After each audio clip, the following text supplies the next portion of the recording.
Hello dear students. आज की इस वीडियो में हम क्लास 10th का वर्कशीट नंबर 60 करेंगे। ये हमारी इंग्लिश की वर्कशीट है। चलिए स्टार्ट करते हैं। बच्चों, ये आपकी 6 जनवरी की वर्कशीट है। हमारा जो टॉपिक है वो है chapter 10 the sermon at Banaras. तो बच्चों, जैसा कि आपको पता है कि जो आपका चैप्टर है चैप्टर 10 ये गौतम बुद्ध जी के बारे में है। तो चलिए, यहाँ पर फर्स्ट क्वेश्चन जो है वो एक पैसेज दे रखा है। आपको पैसेज को पढ़ना है। पैसेज को पढ़ने के बाद कुछ क्वेश्चंस दे रखे हैं, कुछ 4 5 6 क्वेश्चन दे रखे हैं, वो हमें करने हैं। तो चलिए बच्चों स्टार्ट करते हैं। तो गौतम बुद्ध 563 बीसी से 483 बीसी तक का इनका जो लाइफ पीरियड है वो है। बिगिन लाइफ एज पीर प्रिंस नेम्ड सिद्धार्थ गौतम। तो उनका जो लाइफ स्टार्ट हुआ था एक राजकुमार की तरह हुआ था, ठीक है, इन northern India. At 12, he was sent away for schooling in Hindu sacred scripture, and 4 years later, he returned home to marry a prince. तो जब वो 12 साल के हुए तो उनको स्कूल भेज दिया गया। 4 साल बाद शादी के लिए उनको वापस से अपने राजमहल आना पड़ा। They had a son and live for 10 year and befitted royalty. मतलब कि फिर 10 साल तक उनका एक बच्चा भी हुआ और 10 साल तक उन्होंने अपना जो जीवन जिया काफ़ी काफ़ी क्या कहते हैं, राजघराना टाइप एकदम रॉयल्टी के साथ जिया, ठीक है। फिर लिखा है at about the age of 25 the prince heir to for shielded from the suffering of the world while out hunting chanced upon a sick man, then aged man, then a funeral procession, and finally a monk begging for alms. These sights so moved him that he at once out into the world to seek enlightenment and concerning the sorrow he had witnessed. अब यहाँ पर देखो क्या हुआ कि बच्चों की यहाँ पर जब वो एक बारी कहीं शिकार करने गए तो फिर उन्होंने जब काफ़ी सारी चीज़ें उन्होंने देखी, क्योंकि देखो उनका जो लाइफ पीरियड था बेसिकली आपका 25 ईयर्स से पहले पहले 24 साल तक उन्होंने हम कभी भी उनको ना दुख देखना पड़ा, ना गरीबी देखनी पड़ी, ना भूख देखना पड़ा, ना कोई कोई बीमार नहीं देखना पड़ा। मतलब कि उनका तो अगर हल्की सी भी चोट लगती थी तो इतनी क्या कहते हैं केयर होती थी उनकी कि उनको इन सब चीज़ों का दुख, प्यास, भूख, गरीबी इन सब के बारे में उनको पता नहीं था, ठीक है। बट जब वो बाहर गए शिकार करने के लिए, जब उन्होंने ये सारी चीज़ें देखी तो वहाँ पर फिर इनका ये मूव वो इन सब चीज़ों से हट गए फिर, ठीक है। ये जो अमीरी थी या नवाबी थी इन सब चीज़ों से हट गए और वो क्या कहते हैं आपका ज्ञान लेने चले गए, ठीक है। तो ऐसी कुछ कहानी थी इनकी। मैं अभी ये चैप्टर बहुत बड़ा है बच्चों हमारा, तो मैंने बहुत शॉर्टकट में बताया है, ठीक है। आई होप थोड़ा बहुत आपको ये क्लियर हो गया होगा। तो फिलहाल के लिए अब यहाँ पे कुछ क्वेश्चंस आंसर्स हैं, तो चलिए वो स्टार्ट करते हैं हम। तो हमारा पहला क्वेश्चन आपको स्क्रीन पे दिख रहा होगा, हु वॉज सिद्धार्था। तो यहाँ पे आंसर क्वेश्चन नंबर फर्स्ट का आंसर ए है कि Buddha was born as prince Siddhartha at Lumbini near Kapila Vastu in present Nepal. तो मतलब कि वो जहाँ का इलाका है वो नेपाल का है। इन 566 बीसी, जो कि पहले इंडिया में आता था, बहुत पहले। He was the son of यहाँ पे son of Sudhana and Mahayama and Sudhana was the chief of the Sakya clan and due to this Buddha was also known as Sakyamuni, ठीक है, सक्या मुनि। तो यहाँ पे ये हमारा फर्स्ट का आंसर हो जाएगा। इसके बाद अगला है what did do at the age of 12 year. वो क्या कर रहे थे 12 साल तक की एज में। तो at 12 he was sent away for schooling in Hindi scat scriptures, ठीक है। मैं आपको थोड़ा सा इसको कम वो कर देता हूँ ताकि आपको क्लियर हो जाए हिंदू इस तरीके से, ठीक है। सी वाला आंसर हमारे पास है। सी वाले में whom did he marry and how long did he live like royalty। तो 4 years later he returned home to marry a prince, they had a son and lived for 10 years as befitting royalty, ठीक है।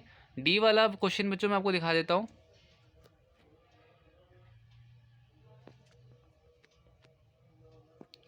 D वाला है how do you know that he was unaware of worldly सोरो।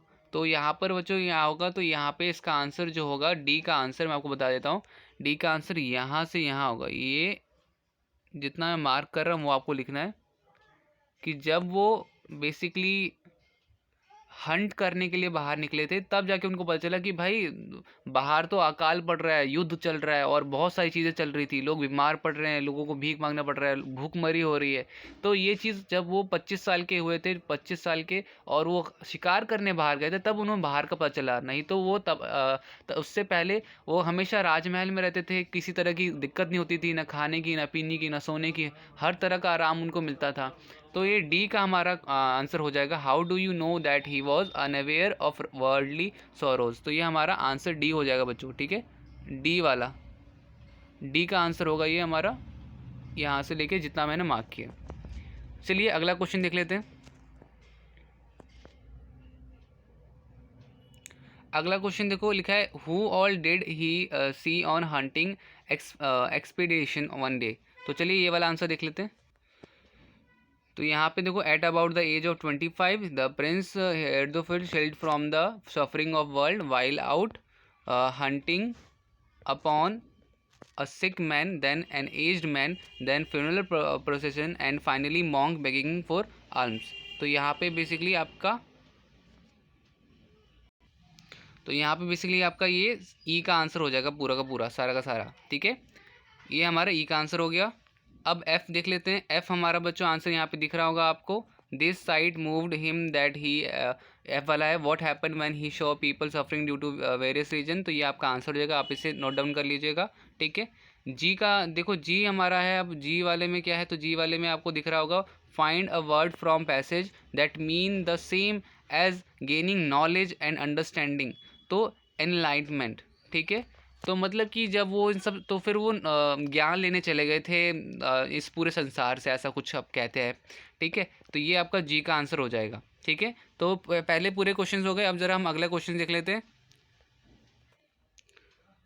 अब second question देख लेते हैं। How long did Siddharth wander and why did he decide to sit under the peepal tree. 20 से 30 वर्ड्स का आंसर करना है। तो सेकंड आंसर कर लेते हैं अब। ओके, सो आंसर सेकंड आपको बच्चों यहाँ से लिखना है, ये पूरा का पूरा, ठीक है। He wandered for 7 years and finally set down under a peepal tree where he vowed to stay until enlightenment came, ठीक है। और यहाँ पे बच्चे पूरा आंसर आप लिख लेना, ठीक है। थर्ड क्वेश्चन देख लेते हैं। Third question, what name did he give to peepal tree and why. So third question का भी आंसर मैं आपको यहाँ पे दिखा देता हूँ। थर्ड क्वेश्चन ये रहा, the fig tree become known as Bodhi tree because the Buddha reached enlightenment bodhi after meditating beneath one such tree for 49 days। ये पूरा बच्चों आंसर लिख लेना। थर्ड का आंसर अब क्या हो जाएगा। फोर्थ देख लेते हैं। फोर्थ दे रखा है, how did Siddhartha become the enlightenment one. 40 से 50 वर्ड का आंसर करना है। तो 40 से 50 वर्ड में हमारा ये देखो, ये रहा, 1 day से लेकर के आपका ये he started teaching the people. तो ये आपका पूरा का पूरा आंसर हो जाएगा। इसके बाद फिफ्थ और सिक्स का आंसर जो है, why did Buddha give his first sermon at Banaras. तो यहाँ पे बच्चों ये वाला आंसर भी हम देख लेते हैं। ये रहा, बनारस इज़ कंसीडर्ड से लेकर के sermon at Banaras. Fifth question हो जाएगा पूरा का पूरा आपका। सिक्स क्वेश्चन है, which human suffering did he explain in sermon। So अब यहाँ पे आपका सिक्स क्वेश्चन का आंसर हो जाएगा, ये रहा, द बुद्धा वॉन्टेड टू लेकर के live peacefully bye believing in God. ये पूरा का पूरा आपका सिक्स का आंसर हो जाएगा। सो आई होप गाइज आपको ये सारे आंसर्स ईजिली मतलब करने में आसानी हुई होगी, और आंसर्स काफ़ी इजी में लिखे हुए हैं, तो आपको लर्न करने में भी ईजी रहा होगा, ठीक है। सो वीडियो अच्छी लगी हो तो वीडियो को लाइक कीजिएगा, चैनल को सब्सक्राइब कर दीजिए, बेल आइकन प्रेस कर दीजिए, ताकि आपको कोई से भी नोटिफिकेशन अगर आए वीडियो की तो आप सबसे पहले देखें। Okay, bye bye and take care.